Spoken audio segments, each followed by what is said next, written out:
Muy buenas a todas, gente, ¿qué tal? ¿Cómo estamos? Vamos a continuar con nuestra serie de electromagnetismo y en este caso vamos a partir ahora sí, finalmente, después de tanto tiempo, lo que es la parte de magnetismo. Ok, muy bien. Para comenzar con nuestro análisis vamos a tomar en cuenta algunos aspectos importantes, ¿ok? Vamos a suponer nosotros que tenemos, por ejemplo, lo que es una batería, que va a tener aquí lo que es un alambre, un cable que va a estar de esta manera. ¿Ok? Vamos a suponer que, por ejemplo, nosotros tenemos aquí una línea punteada que nos representaría, perdón, lo que es la posición original. ¿Ok? Y vamos a tener aquí lo que es la corriente que va en esta dirección y en esta dirección. ¿Ok? Entonces, aquí cuando tenemos estas direcciones de la corriente, ¿qué es lo que va a pasar con el cable si nosotros lo acercamos? Se van a repeler. ¿Ok?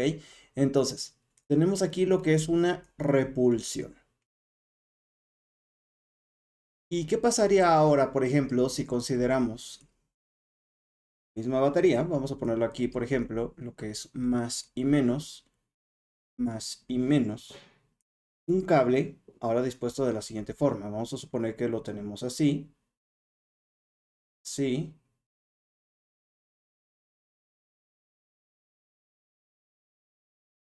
dando toda esta vuelta y así. ¿Ok? Entonces, la corriente ahora iría en esta dirección y en esta dirección. ¿Ok? Originalmente, las posiciones originales de los cables sería esta y sería esta, ¿ok?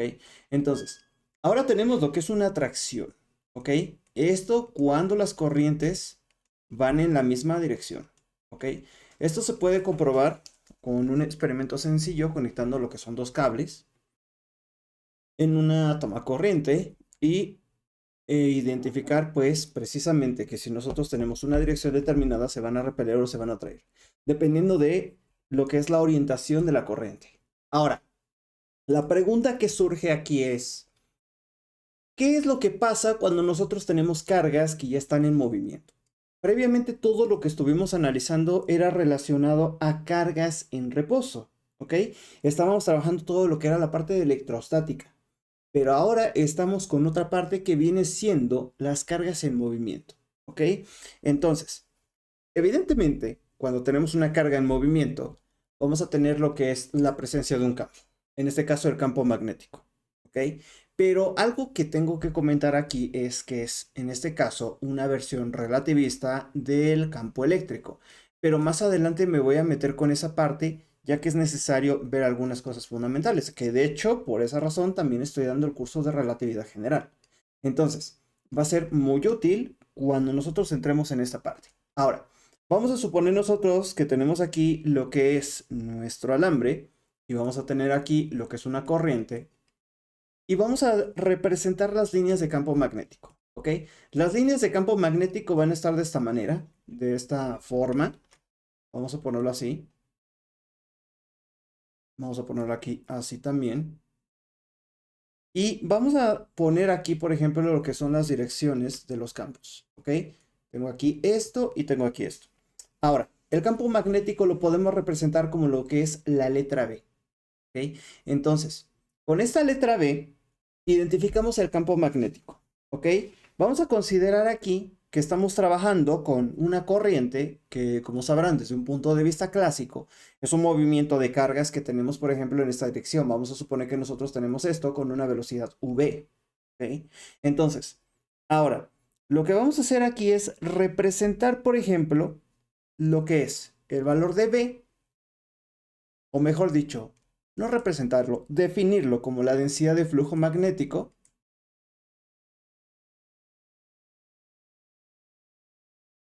o también simplemente conocido como campo magnético. Y también vamos a tener en este caso lo que corresponde a la velocidad de carga, ¿ok? Velocidad de la carga, porque evidentemente la carga va a tener una velocidad. Entonces, teniendo esta información como preliminar, podemos definir también lo que es la fuerza magnética, ¿ok? Entonces, Es claro que vamos a tener una presencia de una fuerza que nos está atrayendo o repeliendo. Pero hay un comentario muy importante que siempre es necesario mencionar antes de introducirnos a este tema. Y es que las fuerzas magnéticas no hacen trabajo, ¿ok? No realizan trabajo. Realmente es el campo eléctrico el que realiza el trabajo, pero ahorita no nos vamos a meter con eso porque necesitamos esclarecer algunos detalles, ¿ok? El campo magnético, bueno, lo que son las fuerzas magnéticas no realizan trabajo, ¿ok? Esto es algo muy importante que tenemos que tomar en cuenta. Entonces, ahora, lo que vamos a hacer aquí es representar, por ejemplo, lo que es la dirección de la velocidad hacia acá. Vamos a tomar aquí la velocidad, perdón, que diga, el vector de B en esta dirección, entrando a la pantalla, justo como la flecha de ahí, y vamos a tener aquí la fuerza magnética. La velocidad va en esta dirección, el campo magnético va en esta dirección. Tenemos que la fuerza magnética va en esta dirección, es decir, todos son mutuamente perpendiculares. ¿Ok? Obedece a la regla de la mano derecha, eso es algo evidente. ¿Ok? Ahora, ¿qué es lo que vamos a hacer? Vamos a definir precisamente lo que es esa fuerza magnética. ¿Cómo la podemos escribir? La podemos escribir inicialmente como F sub m, que va a ser igual al valor de la carga Q multiplicando al producto cruz de la velocidad de las cargas con el campo magnético. ¿Ok? Entonces, si nosotros tenemos ahora lo que es un campo eléctrico adicional que esté sometido aquí, vamos a tener que el valor de la fuerza es igual al producto de la carga multiplicando lo que es el campo eléctrico más el producto cruz del vector de velocidad con el vector de campo magnético. Esto seguramente ya lo han escuchado, o si no lo conocen, pues se los presento. Es lo que se conoce como la fuerza de Lorentz. ¿Ok? Entonces, esto que tenemos aquí es precisamente la fuerza de Lorentz. ¿Ok? Es una ecuación muy conocida. Ahora bien, cuando nosotros estamos analizando lo que es el campo magnético, vamos a tener pues distintas situaciones interesantes, pero primero hay que definir por qué se produce, ¿ok? ¿Qué es lo que nos está dando origen a este campo? Ok, bueno, para comenzar con ello vamos a definir en este caso lo que son las corrientes. Para definir las corrientes, ¿qué es lo que vamos a trabajar? Vamos a suponer que nosotros tenemos un alambre, algo como esto, que va a tener una longitud que vamos a definirla como L, lambda, perdón, y vamos a tener aquí lo que es la velocidad de las cargas que se están moviendo, ¿ok? Entonces, aquí vamos a considerar que la corriente se define como la carga por unidad de tiempo que atraviesa un punto, ¿ok? Sus unidades en este caso serían los amperes. Un ampere es igual a un coulomb por segundo, ¿vale? Muy importante recordarlo. Ahora, podemos definir la corriente como una cantidad vectorial. Entonces sería, en este caso, el producto de lambda multiplicado por la velocidad. ¿Ok? Entonces, ahora, vamos a suponer que nosotros queremos calcular la fuerza magnética en un segmento de un alambre portador de corriente. ¿Qué es lo que vamos a hacer? Vamos a definir aquí lo que es dicha fuerza magnética, que va a ser igual a una integral, porque ya estamos trabajando con un elemento como esto, donde tenemos aquí lo que es V cruz V con un diferencial de carga. ¿Ok? Pero este diferencial de carga ya lo tenemos definido. ¿Ok? Vamos a trabajar aquí con la integral de V cruz V. Y aquí tendremos lo que es lambda por un diferencial de L. Recordando que estamos trabajando con una distribución de carga lineal, porque es un alambre. ¿Ok? Entonces, si nosotros tomamos en cuenta esto, lo que podemos ver es que este producto de lambda, por lo que es el valor de I que está acá, de V, perdón, que está acá, nos va a dar por resultado en este caso I. Entonces nos quedaría la integral de I cruz B, ¿ok? Con un diferencial de línea. Pero no suele ser usual en este caso trabajar con I como un vector, ¿ok? Entonces, simplemente reescribimos esta ecuación como el valor de I, corriente, su magnitud, con el diferencial de L, en este caso como una cantidad vectorial, cruz B. ¿Ok? Entonces, con esto definimos lo que es ahora sí, la fuerza magnética, ¿ok? Para un alambre. Ahora, vamos a suponer que nosotros tenemos, por ejemplo, una situación un tanto diferente. Vamos a considerar, por ejemplo, lo que es aquí una superficie por la que fluye una corriente, ¿ok? Entonces, vamos a suponer que nosotros tenemos una especie de tela por la que está circulando corriente, ¿ok? Entonces, tendríamos algo como esto, ¿ok? Y aquí tendremos precisamente lo que es, en este caso, un elemento diferencial, que es este pedacito de acá. Vamos a definirlo como un diferencial de L, porque tiene una longitud, evidentemente. Y vamos a tener aquí lo que es un vector que vamos a definirlo como K. Aquí tenemos lo que es la dirección de la corriente, ¿ok? Entonces, ¿esta K qué significa? Dicha K que tenemos acá, la vamos a definir, vamos a ponerlo aquí bien, como corriente por unidad de ancho.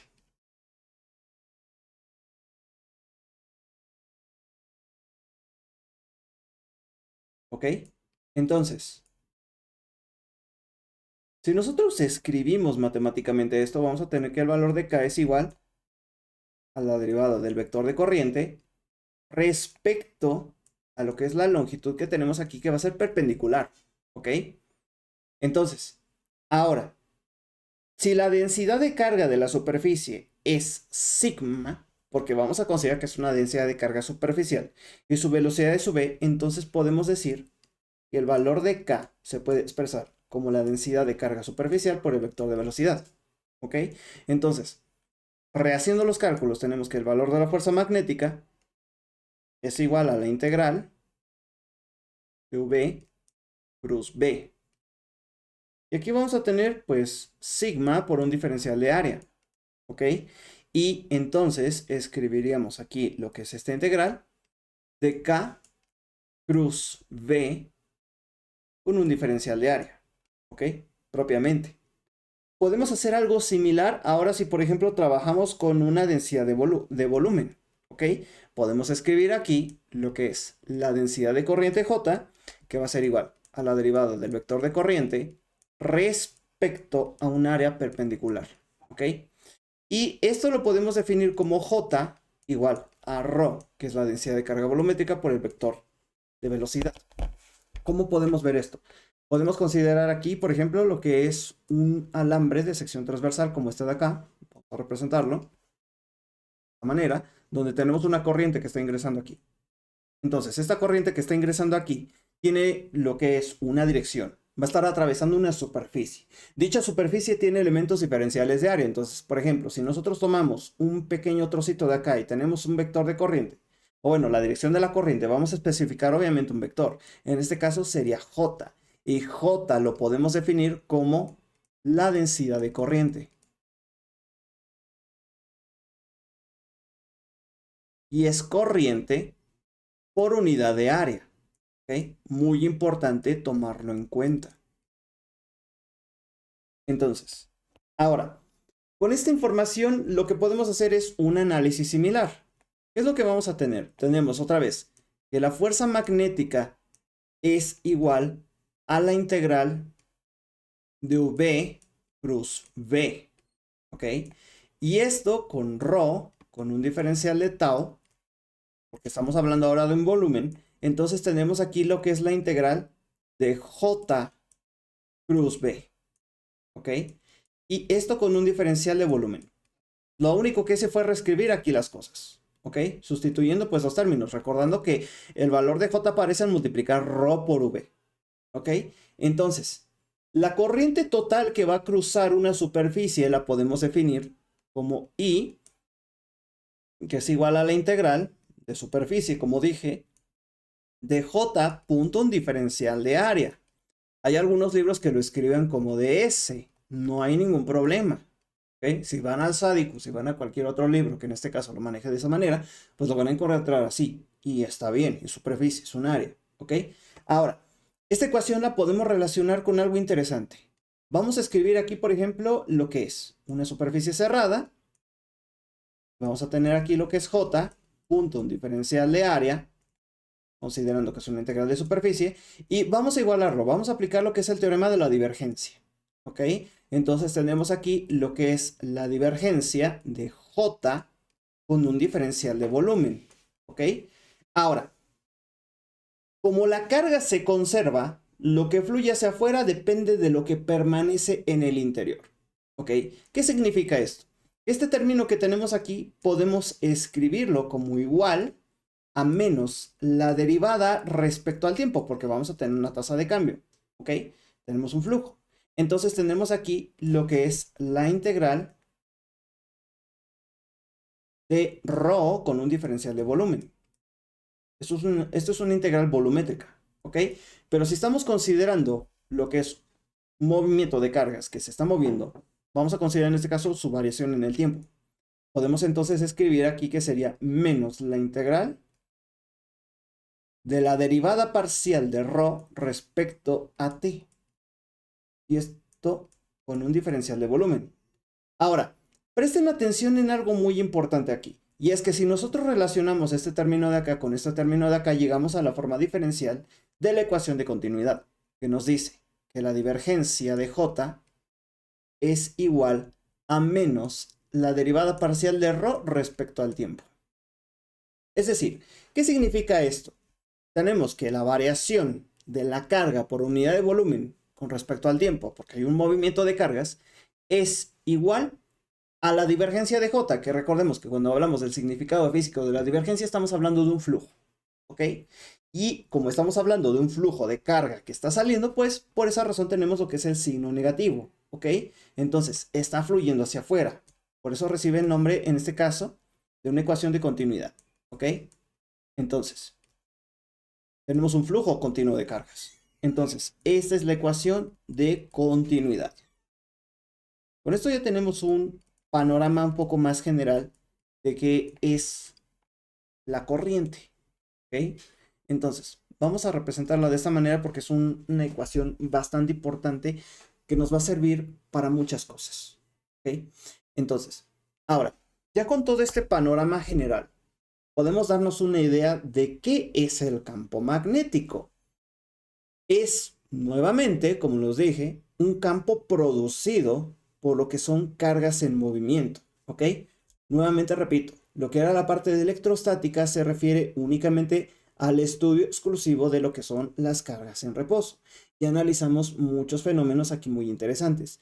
Y algo muy importante que seguramente a muchos les habrá llamado la atención es que ahorita que estamos analizando lo que es el campo magnético que tiene esta forma, tiene la estructura matemática de algo que ya conocemos. En este caso sería el rotacional, ¿ok? Entonces, si nosotros trabajamos la vez pasada con lo que era la divergencia, aquí también vamos a estar trabajando con algo parecido, pero en este caso relacionado con el rotacional, ¿ok? Entonces, eso es algo muy importante que vamos a tomar en cuenta. Ahora, vamos a definir algunos aspectos fundamentales antes de continuar. Primero, aquí vamos a mencionar lo que se conoce como la ley de Biot-Savart.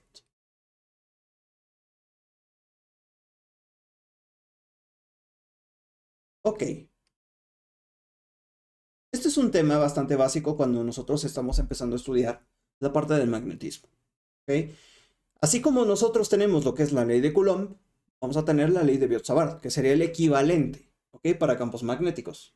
Pero antes de empezar a definir esto, tenemos que recordar que las cargas estacionarias producen lo que son los campos eléctricos, que son constantes en el tiempo, ¿ok? Entonces, de ahí surge el término de electrostática. Ahora, las corrientes estacionarias producen campos magnéticos que son constantes en el tiempo. Y en este caso estamos hablando de magnetostática, aunque el término de corrientes estacionarias no suena tan convincente, ¿ok? Porque pues obviamente cuando estamos hablando de estacionario estamos hablando de algo que está quieto, pero las corrientes no están quietas, ¿ok?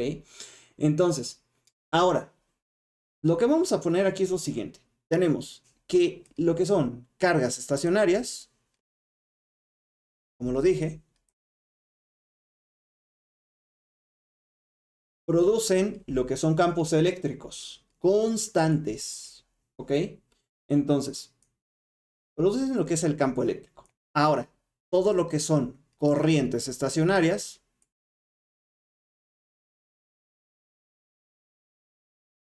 ¿Qué significa que sean corrientes estacionarias? Que es un flujo continuo, ¿ok? Sin un cambio de la carga. Eso es lo que significa. No que sean flujos quietos, o sea, no es un flujo estático. Y esto vamos a definirlo como los campos magnéticos B. Son constantes, ¿ok? Entonces tenemos E constante. Lo mismo con B. B constante, ¿ok? Entonces, ahora, cuando ya tenemos variaciones en el tiempo de todo esto, ya estamos hablando de la electrodinámica, cosa que todavía no estamos trabajando, pero que ya casi estamos a punto de ver. Con respecto a la ley de Biot-Savart, ¿cómo la podemos definir ahora en este caso?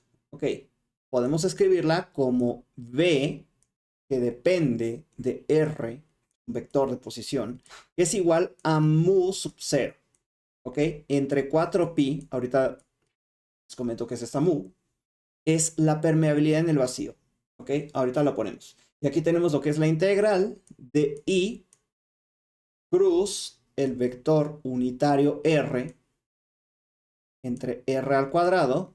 Estoy distinguiendo esta R de esta R de acá. Mucho ojo con eso. Y un diferencial L'.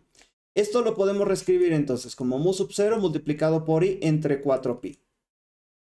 Y aquí pues precisamente tenemos lo que es la integral del diferencial. Vamos a trabajarlo de L, en este caso, cruz, lo que es el vector unitario, entre la magnitud del vector al cuadrado. ¿Ok? Esta expresión que tenemos aquí, si se dan cuenta, tiene una relación similar. Y es para poder determinar el campo magnético en algún punto dado del espacio separado por una distancia r. ¿Ok? Es decir, lo podemos representar aquí pictóricamente con un diagrama ilustrativo como este de a continuación. Vamos a dibujarlo. Aquí vamos a suponer que nosotros tenemos un lazo. Tenemos lo que es una corriente en esta dirección. Ok, entonces, vamos a suponer que nosotros tenemos aquí el elemento diferencial L. Ok, muy bien. Entonces, viene en esta dirección. Vamos a tomar la corriente que está en esta parte. Y vamos a tomar un vector de posición, que vamos a definirlo así, hasta un punto que vamos a definirlo aquí, con la flechita. Y tenemos aquí lo que es R. ¿Okay? Esa R me permite representar la posición de ese punto. La R rara nos permite representar la distancia que existe desde el elemento diferencial de corriente hasta dicho punto. ¿Ok? Entonces, este término que tenemos acá, que es mu sub 0, se conoce como la permeabilidad en el vacío.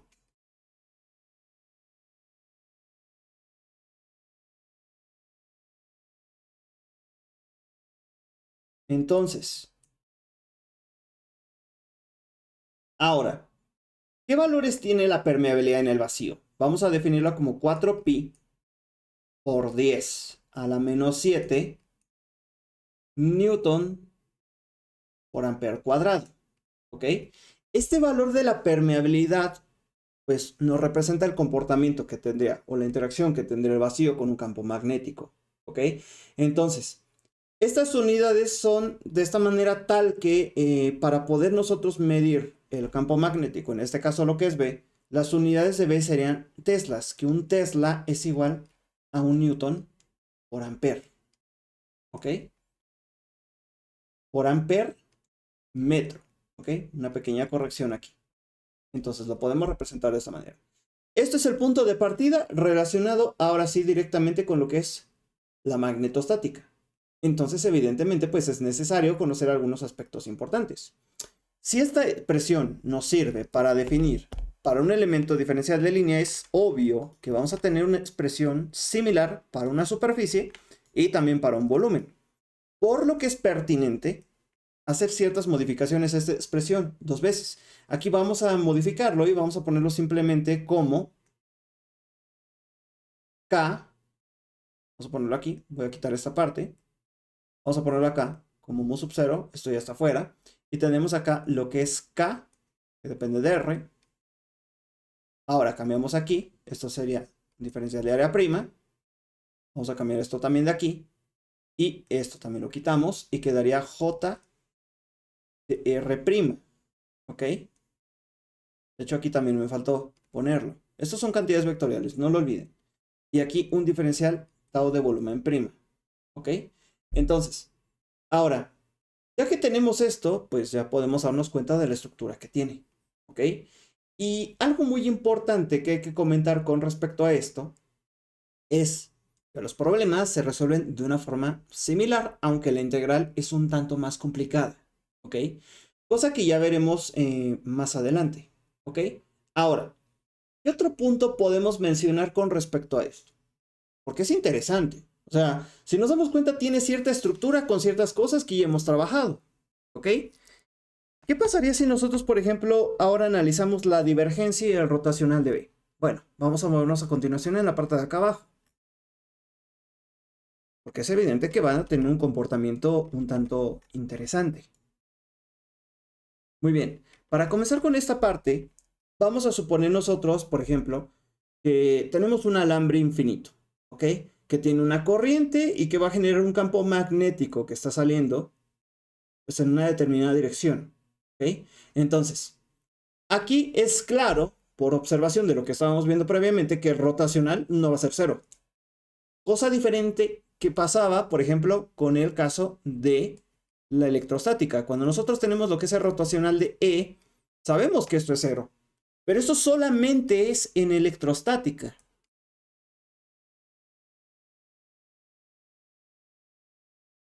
Quien ya sea una persona aventurada en el tema, sabrá que este resultado cambia. ¿Por qué razón? Porque estamos trabajando con campos variables, ¿ok? Y sabemos que vamos a tener en este caso la rotacional de B, que sería igual a menos la derivada parcial de B respecto al tiempo.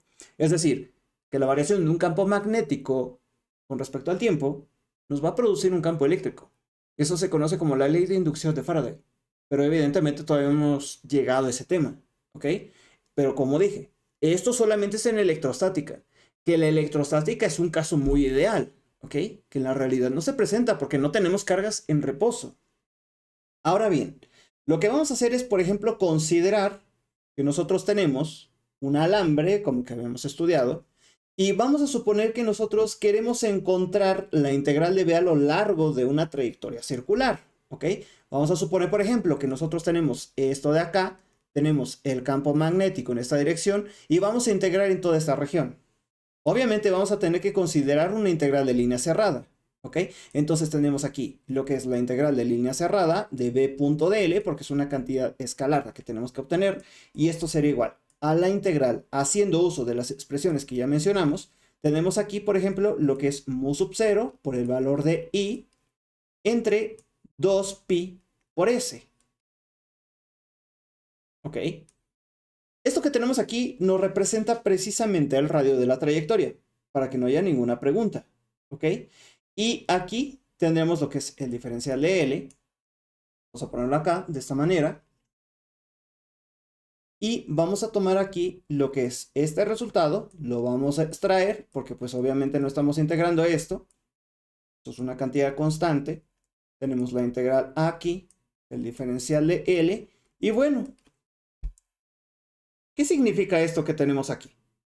Tenemos un diferencial de L. Evidentemente nosotros necesitamos considerar cuánto sería el perímetro de una circunferencia. Estamos hablando de un círculo, o sea, sería 2pi, porque es una vuelta completa, ¿ok? Multiplicado por el radio. Recordemos lo que es la longitud de arco. La longitud de arco se define como r por teta, ¿ok? Que es en este caso el ángulo. Entonces, si estamos hablando de un círculo completo, sería r por 2pi.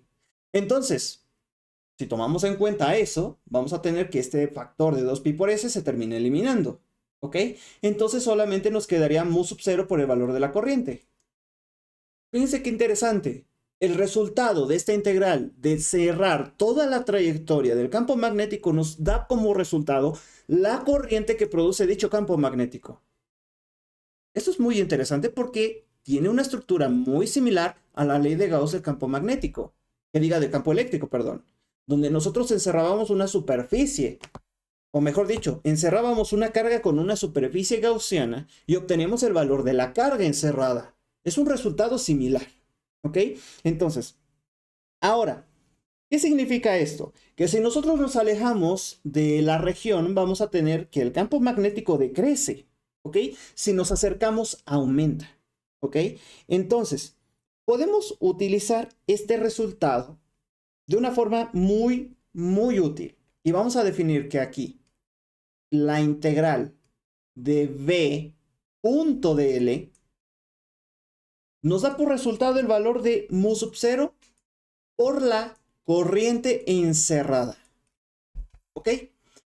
¿Cuál corriente encerrada? Esa es la pregunta. Pues por la trayectoria. ¿Y cómo se llama esa trayectoria que tenemos acá? Pues recibe el nombre de trayectoria amperiana. ¿Ok? De forma similar a la superficie gaussiana. ¿Ok? Entonces, esta corriente que tenemos aquí es la corriente total que está encerrada por la trayectoria de la integración. ¿Ok? Si ahora consideramos relacionar este resultado con la integral de la densidad de corriente, vamos a tener que la corriente encerrada es igual a la integral de j.dA. Entonces, ahora, nosotros habíamos utilizado previamente para lo que era la ley de Gauss el teorema de la divergencia. Aquí es evidente que vamos a utilizar el teorema de Stokes, ¿ok? Que nos permite relacionar el rotacional de un campo vectorial con una integral, en este caso, de línea, ¿ok? Por lo tanto, ¿qué es lo que podemos hacer a continuación? Vamos a aplicar el teorema de Stokes, ¿ok? Tenemos aquí lo que es la integral del rotacional ahora del campo magnético punto un diferencial de área, ¿ok? Y tenemos aquí lo que es mu sub 0 por la integral de j punto un diferencial de área. Ahora, la pregunta que surge es, ¿qué carajos era el teorema de Stokes? Porque seguramente a muchos se les habrá olvidado este punto. Bueno, simplemente hay que considerar que nosotros tenemos una región como esta, vamos a suponer que es una superficie, y tenemos aquí lo que es un vector normal que está apuntando en la dirección, porque obviamente toda superficie tiene una orientación, y vamos a suponer que nosotros, por ejemplo, estamos calculando una circulación en esta parte, ¿ok? ¿Qué podemos hacer? Podemos integrar directamente toda esa parte que está ahí, ¿ok? Podemos calcular la circulación completa que está aquí involucrada, ¿ok? Entonces, ¿qué pasaría si, por ejemplo, nosotros, en lugar de trabajar con la integral de línea que tenemos ahí, trabajáramos, por ejemplo, subdividiendo todo esto en pequeños elementos diferenciales de área? Todo esto va a tener lo que es una circulación en cada sección. Entonces, todas estas circulaciones me van a dar por resultado la circulación total que tengo en la superficie. ¿Ok? Entonces, es como si fueran pequeños vórtices que al momento de sumarlos nos da un vórtice completo. ¿Ok? Entonces, de esta forma podemos ver. ¿Ok? Y si nosotros consideramos que estamos aplicando aquí el teorema de Stokes para este resultado, es evidente que este término que está aquí en paréntesis se puede relacionar con el término que está aquí. Entonces nos quedaría que para cualquier trayectoria el rotacional del campo magnético es igual a mu sub 0 por el valor de la densidad de la corriente. ¿Ok? Entonces, con esto obtenemos la fórmula del rotacional de V. ¿Ok? Entonces, ahora, con esto pues podemos utilizar muchos, bueno, podemos más bien no utilizar. Podemos utilizar esto para resolver distintos problemas que obviamente implican todo esto. Pero es evidente que nosotros necesitamos analizar algunas cosas importantes. Esta ley que tenemos aquí, vamos a llamarla como la ley de Ampère. ¿Ok? Entonces, vamos a cambiarlo un poquito de color. Vamos a ponerlo aquí, de esta manera. Y vamos a escribir. ¿Ok? Esto sería la ley de Ampère. Con este acento un tanto al revés. Entonces, esto que tenemos aquí es la ley de Ampère, pero en su forma diferencial. La que está acá arriba viene siendo la ley de Ampère en su forma integral. ¿Okay? Entonces, con esto ya tenemos un panorama más general de lo que son los campos magnéticos y cómo están relacionados. Dese cuenta que todo es geometría, básicamente. Entonces, ya con esto tenemos un previo de lo que vamos a estar analizando. En el siguiente video vamos a ver lo que son algunos problemas que involucran la ley de Biot-Savart y después también aplicando precisamente lo que es la ley de Ampère. Y obviamente, cuando nosotros resolvíamos lo que era, por ejemplo, con distribuciones de carga, Era muy difícil trabajar con las integrales hasta que llegábamos con algún problema que tenía cierta simetría, aplicábamos ley de Gauss y era muy sencillo. Aquí es algo similar. Si nosotros utilizamos la ley de Biotsabal, es un poco más tedioso, pero si nosotros llegamos y consideramos un problema que tenga cierta simetría y aplicamos la ley de Ampère, va a ser mucho más sencillo.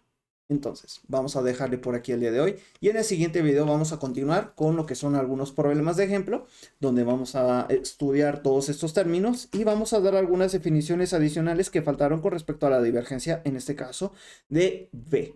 ¿Ok? Entonces, nos vemos en la próxima.